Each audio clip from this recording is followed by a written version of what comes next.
Sempre achei que a vitória tivesse som. Talvez o tilintar de taças ou aquele silêncio denso antes de um brinde. Na noite em que assumi a direção executiva da Aurora Arquitetura Urbana, o céu de Goiânia parecia polido a vidro. Da varanda alta do prédio comercial, os postes da rua brilhavam como linhas bordadas na escuridão. Meu pai mandou girassóis. A diretoria, um cartão assinado à mão. O Marcelo, meu marido, arrumou a mesa com louça azul clara e morangos cortados em flor ao redor de um bolo branco que parecia feito de nuvem. Você conseguiu, ele disse, me puxando devagar pela cintura. O sorriso dele era tão exato que dava medo. Marcelo tinha o dom de transformar elogios em espelhos, e espelhos nem sempre mostram o que a gente quer ver. Eu queria acreditar na história que repeti tantas vezes desde o nosso casamento, que tinha sido abençoada 2 vezes, nascida numa família goiana tradicional de engenheiros e casada com um homem que dizia querer construir algo verdadeiro comigo. O presente do meu pai, no nosso primeiro aniversário, foi simbólico. Uma pequena empresa de projetos sociais no interior de Minas, ligada à Aurora, mas com autonomia. Eu cuidaria do design e das relações comunitárias, Marcelo, da administração e dos contratos. Parecia até romântico, do jeito que alguém prático consegue amar. Ele lhe serviu vinho. Eu encostei o rosto na palma da mão dele e deixei o calor entrar. Disse a mim mesma que podia, enfim, descansar. Na manhã seguinte, o celular dele vibrava desde as 6. Marcelo desligou o notebook no meio de uma mensagem e me deu um beijo no ar. Preciso visitar um cliente em Uberlândia. Talvez passe numa reunião com um investidor em Uberaba. O trânsito deve estar um inferno. No anel rodoviário. Brinquei. Sempre tá, ele riu, já pegando a chave do carro. O café ficou esfriando na caneca, intacto, o que era estranho. Observei o líquido perdendo cor, como moeda fosca. Celebrações se dissolvem rápido quando a gente olha de perto. Lavei a xícara dele. Lembrei que empresas jovens, mesmo com sobrenome forte no CNPJ, são como o clima do cerrado, basta uma mudança de vento e tudo vira poeira. Antes do meio-dia, respondi a uma semana de e-mails atrasados. Foi aí que apareceu uma notificação bancária, daquelas que parecem rotineiras. Um pagamento a um fornecedor foi autorizado em meu nome. O valor era alto demais pro tipo de serviço listado. E, o mais estranho, tinha minha assinatura digital perfeita, mas eu não lembrava de ter autorizado nada. Liguei pro financeiro.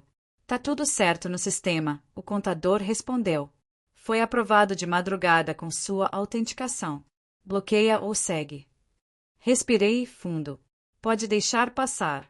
Devo ter feito isso no automático. Depois que desliguei, senti um formigamento nas mãos.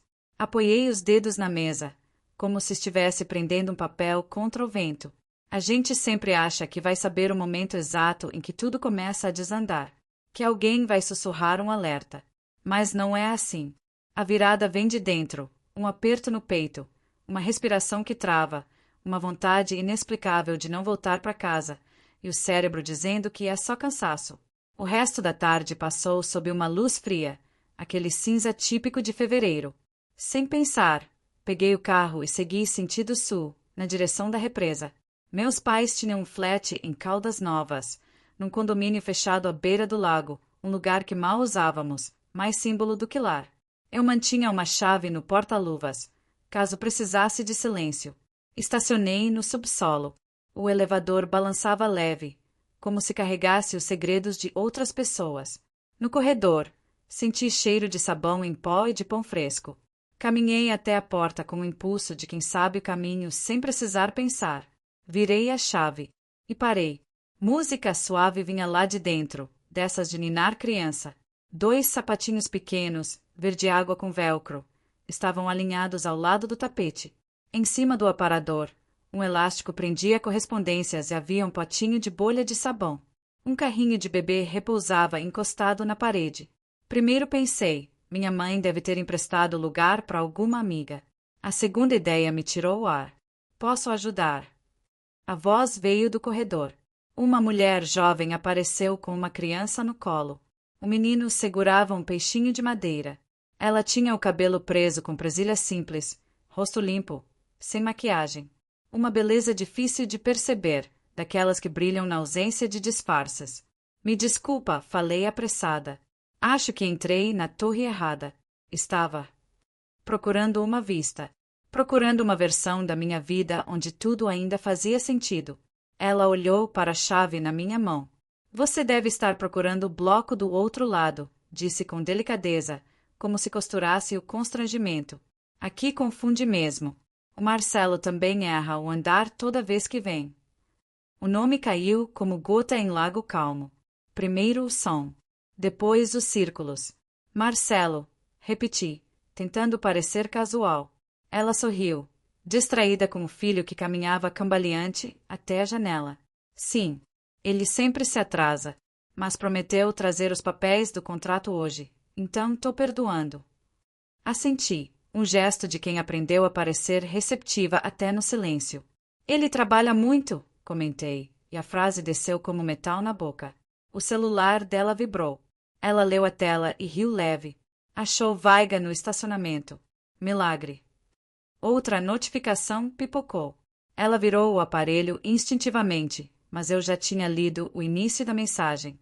Canal de denúncia. Sua submissão foi recebida. Alguma coisa naquela frase arranhou meu peito por dentro. Bom, tô invadindo aqui, falei, recuando. Desculpa de novo pela porta. Sem problema nenhum, ela respondeu, gentil. Meu nome é Silvia, aliás. Lorena, menti, segurando mais firme a alça da bolsa.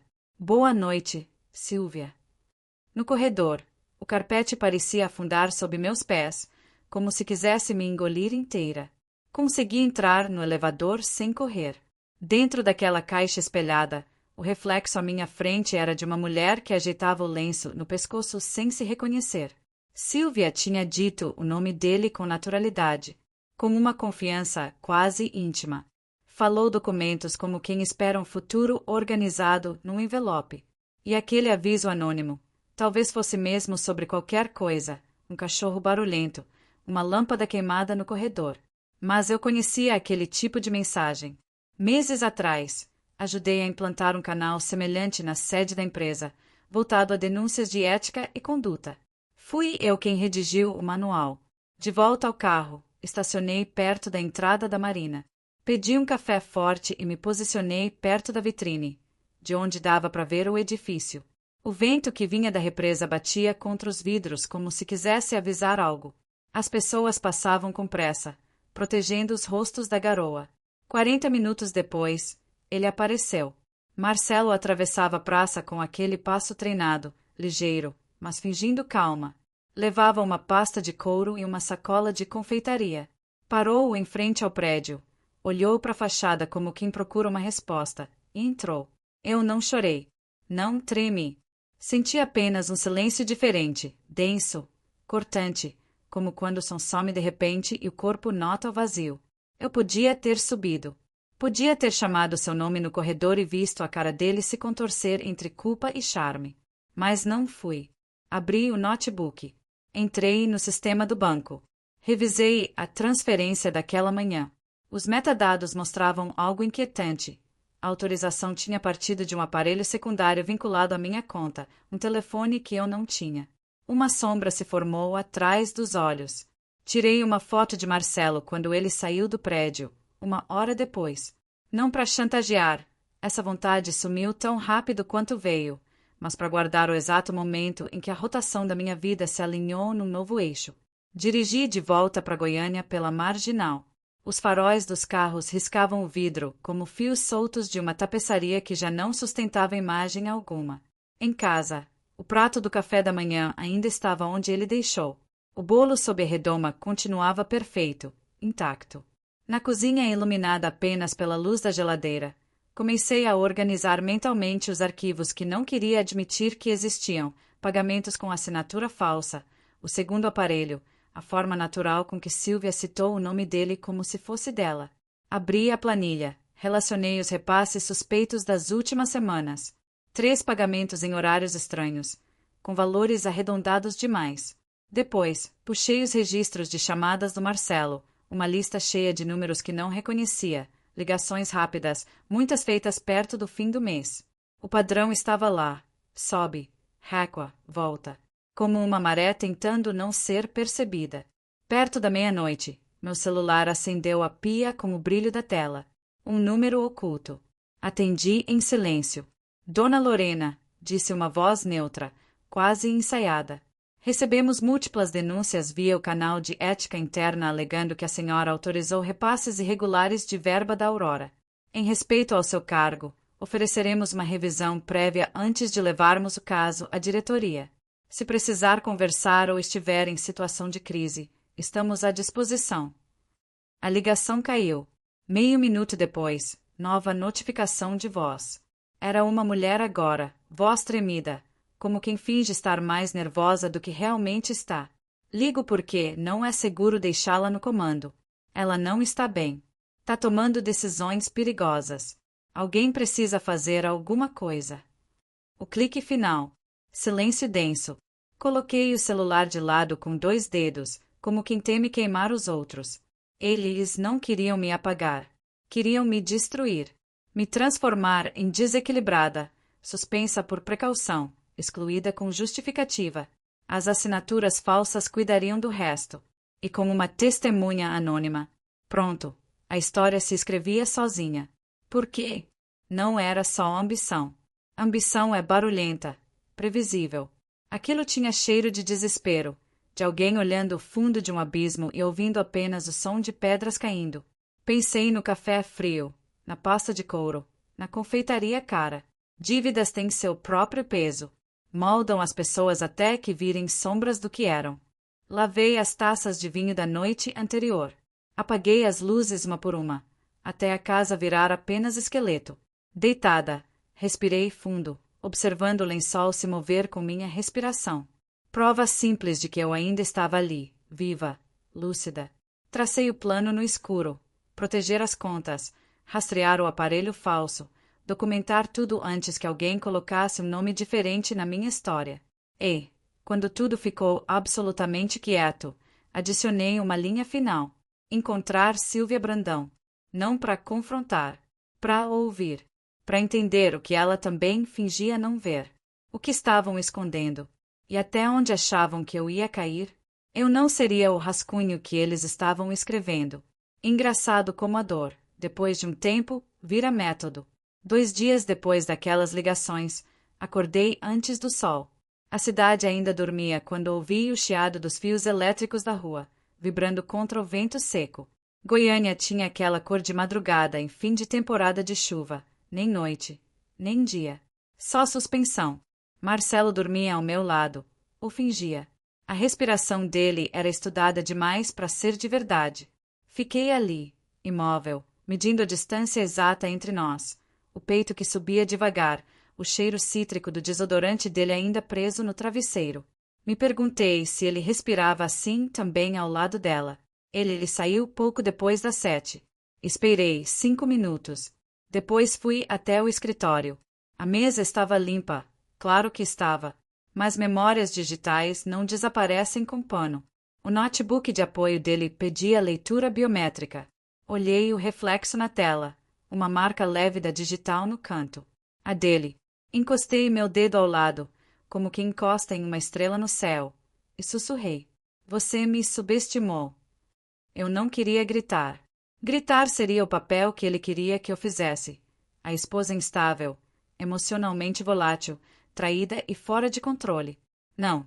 Eu seria paciente. Conheceria o terreno antes de dar o primeiro passo. Naquela tarde, criei um e-mail novo. Nome de uma vida anterior, Letícia Prado. Apelido que usava na faculdade em Diamantina, quando precisava escapar do sobrenome da família. Criei uma Letícia com currículo discreto de consultora criativa, uma página no LinkedIn com referências vagas, e um Instagram cheio de fotos de cafés em Belo Horizonte, paisagens desfocadas e livros abertos em parágrafos bonitos. Uma mulher comum. Esquecível. Confiável justamente por parecer inofensiva. Pedi a um conhecido que ainda trabalhava na administração do prédio em Caldas Novas para verificar os registros de visitas. Em 2 dias, recebi. Silvia Brandão, unidade 405, Torre B. Era quase fácil demais. No fim de semana seguinte, dei um jeito de esbarrar com ela. As redes sociais dela davam o roteiro. Supermercado no sábado cedo, caminhada com o filho no parque ao lado da represa, café sempre no mesmo quiosque, aquele que servia leite quente com canela e pão de queijo com requeijão caseiro. No sábado, cheguei antes. Usei tons neutros, roupa leve, postura despretensiosa. Levei um livro. Fingi estar distraída. Ela chegou pouco depois, cabelo preso num coque mal feito, o menino dormindo encostado no ombro dela. Levantei o olhar no momento exato. Que bebê mais lindo, comentei, abrindo espaço na mesa ao lado. Acho que já vi vocês por aqui antes. Ela sorriu, cansada, mas receptiva. A gente vem sempre. Só aqui eles não queimam o pão de queijo. Falamos do calor, das fraldas, da mania do menino de esconder brinquedos embaixo do sofá. Disse, como Letícia, que tinha voltado para Goiás depois de um namoro complicado em Campinas. Esses detalhes as pessoas adoram. Um caco no vidro faz todo mundo espiar mais de perto. Silvia espiou. Perguntou o que eu fazia. Respondi que era consultora criativa, meio verdade. Ela disse que já tinha trabalhado com eventos, mas agora estava focada em criar o filho. O tom dela mudava sempre que falava do pai da criança, carinhoso, esperançoso, quase como se estivesse contando um sonho acordada. Ele é maravilhoso, disse limpando o farelo da mesa. Tem uma empresa pequena, mas está expandindo. Disse que logo a gente oficializa. É só resolver umas burocracias. Engoli seco. Mas o rosto não mudou. Parece um homem de palavra, comentei, girando a colher no café já frio. É difícil achar isso hoje em dia. Ela riu, desviando o olhar. Você ia se surpreender. O Marcelo é diferente. O nome escapou sem querer. Como quem deixa uma pulseira cair e só percebe depois do barulho no chão. No fim da manhã, trocamos contatos. No fim da semana, já trocávamos mensagens. Ela mandava fotos do filho, da mesa posta, de jantares com velas e sushi comprado no delivery. Assinava com coraçõezinhos. Eu respondia com cuidado. Interesse controlado. Perguntas sobre a infância do menino. Dicas de berçário. Elogios discretos. Silvia se abriu com facilidade. A solidão é generosa com os segredos. 3 semanas depois, me chamou para jantar na casa dela. Cheguei com uma garrafa de vinho branco e um brinquedinho simples embrulhado em papel pardo. Nada chamativo.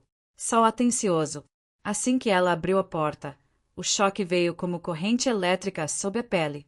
O cheiro do ambiente, o mesmo aromatizador que eu tinha comprado numa promoção em Goiânia. O quadro no corredor, uma gravura de artista mineira que eu mesma havia escolhido em uma feira de arte em Tiradentes. Silvia sorriu, se desculpando pela bagunça, embora tudo estivesse impecável. O menino veio rindo até mim, os braços esticados. Entreguei o presente. A mão dele encostou na minha, morna, pequena, real. Por um instante, meu corpo quis fugir. Mas eu fiquei. Sorri. E esse sorriso me custou algo que ainda não sei nomear. O jantar era simples, macarrão, salada, coisas de quem quer agradar sem se mostrar. No balcão, a garrafinha de molho de limão, a mesma marca que Marcelo sempre pedia. Ele ama esse aqui, ela disse, distraída. Depois se corrigiu. Meu companheiro, quero dizer. Ergui minha taça. Aos companheiros brindei. E bebi. Durante a noite, ela falou sobre os planos, sobre a casa que ele prometeu perto de Pirenópolis, sobre a escola particular que já visitaram pro menino. Eu escutava, mas dentro de mim, o que crescia era um arquivo, detalhes, tons de voz, pausas. Ela contou que ele dizia que estava se separando, que eu era desequilibrada, obsessiva, que o impedia de tocar a empresa, que eu aparecia nos escritórios sem aviso, como se não soubesse meu lugar. Sorri por fora, mas cada frase virava munição silenciosa dentro de mim. Na despedida, Silvia me abraçou na porta. É bom conversar com você, Letícia. Você ouve de um jeito que dá paz. Eu disse, também estou feliz por ter te conhecido. Por motivos bem diferentes, claro. Por volta de março, já tínhamos uma rotina. Ela me mandava mensagem pela manhã, geralmente algo fofo, um versículo, uma frase sobre maternidade, uma selfie com o filho ao sol. Eu respondia com calma, nunca com pressa. Quando Marcelo viajava a negócios, ela me convidava para chá da tarde. Eu sempre aceitava. Numa dessas visitas, ela atendeu o entregador na porta e deixou o celular no balcão. A tela acendeu. Eu não queria olhar, ou talvez quisesse. Na notificação, uma mensagem. Marcelo, apaga todos os rascunhos com as iniciais dela. O resto é comigo. Fica tranquila, amor. Senti o sangue subir ao rosto. O bule de chateava ao fundo. Quando ela voltou, eu já sorria de novo, perguntando do novo trenzinho do filho. Naquele momento, eu entendi. A denúncia no canal de ética. As transações com meu nome. As acusações sobre minha sanidade. Tudo isso era encenação. Marcelo precisava que eu parecesse perigosa, instável. E Silvia? Ela era a atriz coadjuvante perfeita. Ingênua demais para entender tudo, mas cúmplice o suficiente para entregar o roteiro. Voltei para casa e abri um novo documento no computador. Nomeei Reconstrução. Ali, comecei a costurar tudo. Prints, datas, gravações, nomes, rastros digitais. Ainda não sabia como usaria aquilo, mas sabia que um dia usaria. Quando a página ficou cheia, olhei para a janela. A cidade estava líquida de luzes refletidas. Falei em voz alta, para afirmar minha existência. Isso não é vingança. É restauração. Abril chegou com cheiro de terra molhada. A cidade ensaiava a primavera antes da hora. Os ipês floriam sem pedir licença e os vizinhos voltavam a sorrir nas calçadas. Todo mundo parecia querer esquecer o peso dos meses anteriores. Menos eu. Por dentro, eu estava mais fria que a água represada de Corumbá. Letícia Prado, minha persona, estava consolidada. Cuidadosa, afável, sempre com uma palavra de conforto pronta. Silvia já não filtrava nada. Falava de tudo. Me confiava tudo. Sem saber que cada frase era um tijolo no muro que eu erguia. Ela falava de mim como quem descreve um fantasma. A Lorena era inteligente, mas instável, sabe? Muito controladora. O Marcelo disse que ela começou a aparecer em reuniões, sem motivo, meio paranoica. Instável. A palavra ricocheteou na minha mente como um tiro. Respondi com uma risada contida. Deve ter sido difícil para ele. Ela concordou com entusiasmo, sem perceber o veneno que carregava nas mãos. Nos víamos quase toda semana. Eu me oferecia para ajudar com o menino quando ele adoecia. Levava a sopa pronta. Revia orçamentos com ela. Ela não entendia metade do que lia, mas eu entendia. Os mesmos pagamentos fantasmas estavam ali, disfarçados nos e-mails que ela repassava com confiança. Marcelo a usava como ponte, como fachada. Ela digitava os comandos, ele finalizava usando meu acesso clonado. Ela acreditava que estava apenas ajudando. E talvez estivesse, mas não a mim. Você tem talento com números, ela disse um dia, enquanto o filho montava torres de brinquedo no tapete. Sorri. Velho hábito. Trabalhei com um orçamento por anos. Ela não perguntou onde. A confiança a tornava descuidada. Comecei a plantar pequenas rachaduras. Nessa terça vi alguém que parecia o Marcelo lá no fórum. Tava nervoso, discutindo com um advogado. Ela franziu a testa. Ué, ele disse que estava em Caldas. Dei de ombros. Devo ter me confundido. Na semana seguinte, comentei uma notícia de fraude numa construtora. Todo mundo acha que dá para enganar o sistema, mas a verdade sempre vaza. Ela silenciou, o olhar perdido. Estava começando a duvidar. Era só isso que eu precisava. Numa sexta, ela me chamou para um jantar casual. Marcelo tinha voltado de viagem. Queria me apresentar a ele de forma oficial. Aceitei. Por dentro, tudo gritava que eu deveria recusar. Mas Letícia não recuava. Marcelo abriu a porta com aquele sorriso que parecia esculpido. No primeiro segundo, não me reconheceu. Depois, os olhos dele se acenderam, não de surpresa, mas de alarme. Letícia, Silvia disse, empolgada. Esse é o Marcelo. Ele estendeu a mão. Prazer. A Silvia fala muito de você. Recíproco, respondi, firme. A mão dele tocou a minha. Rígida, controlada. Mas a minha não tremeu. O jantar foi uma dança ensaiada. Pratos leves, risos falsos, conversa sobre economia e crescimento sustentável. Fiz perguntas com voz curiosa, mas com conteúdo cirúrgico. Quando Silvia saiu para pegar sobremesa, ele se inclinou, baixando a voz. Quem é você, afinal? Sorri. Uma amiga. De onde? Do passado, disse, deixando o silêncio mastigar o resto. Ele gelou, mas não ousou perguntar mais. Depois daquela noite, o comportamento dele mudou.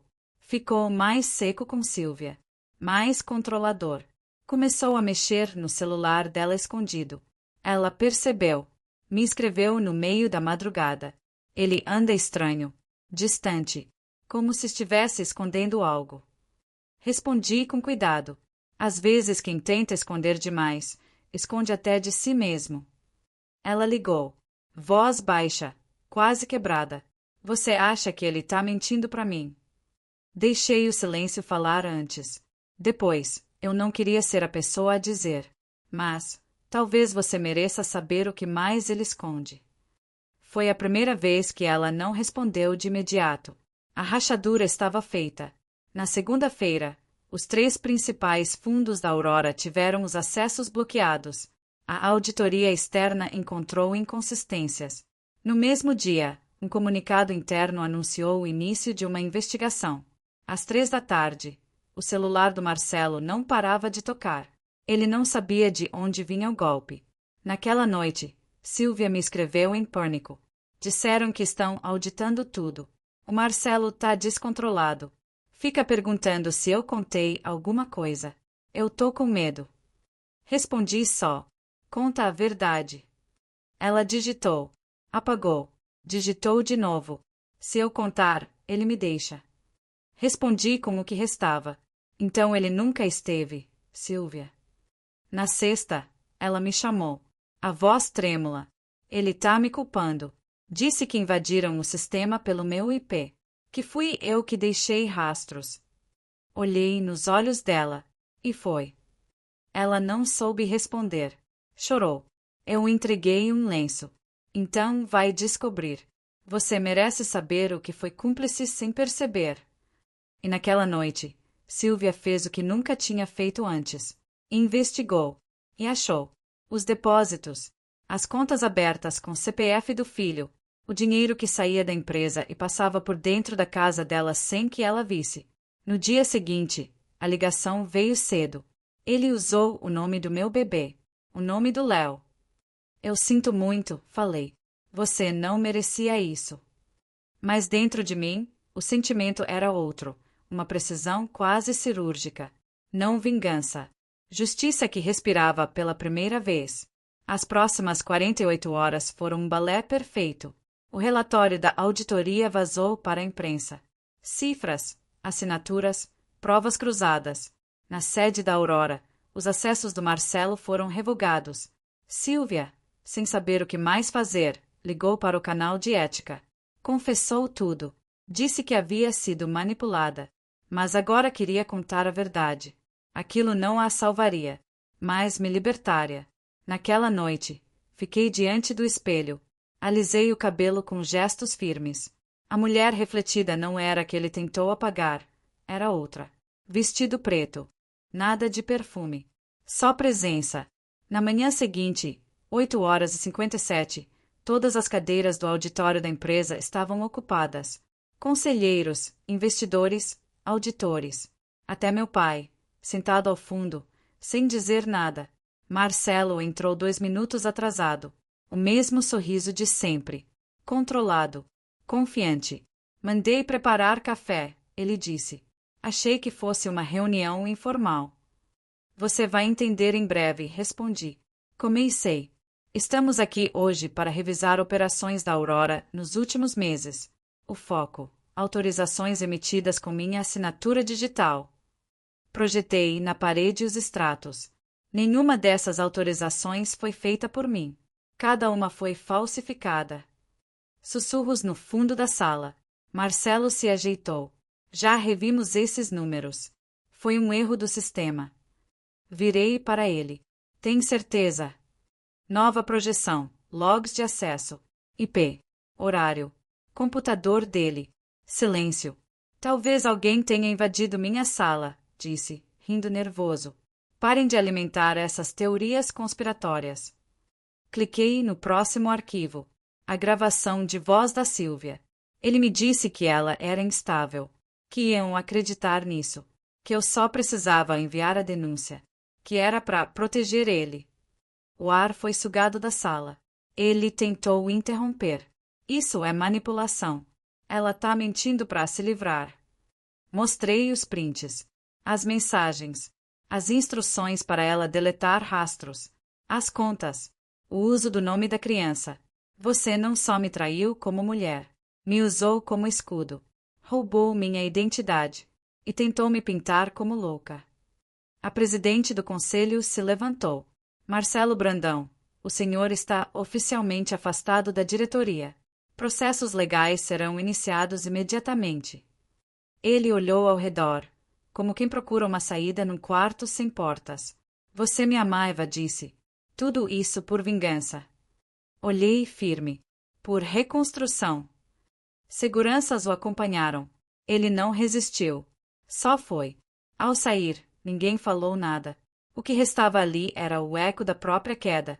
2 semanas depois, ele foi preso preventivamente por fraude, apropriação indevida e falsificação de documentos.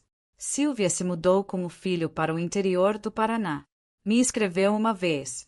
O Léo está bem. Estamos seguros. Espero que você também esteja. Não respondi. Às vezes, o silêncio é a resposta mais bondosa. A Aurora foi reintegrada ao grupo principal, agora com nova liderança, novos princípios. Lancei um fundo de apoio a arquitetas independentes no Norte e Nordeste. Chamei de Projeto Renascença. As pessoas acharam o nome exagerado. Talvez seja, mas renascer sempre exige drama. Hoje, minha casa tem poucos móveis, nenhuma lembrança, nem fotos, nem cheiro, só espaço e paz. Quando lembro do dia em que ele assinou o primeiro depósito no meu nome, penso na ironia. Na tentativa de me apagar, ele acabou gravando meu nome onde nunca mais sairia. Porque, no fim, não é a assinatura que te define. É o que você faz com as páginas que tentaram escrever por você.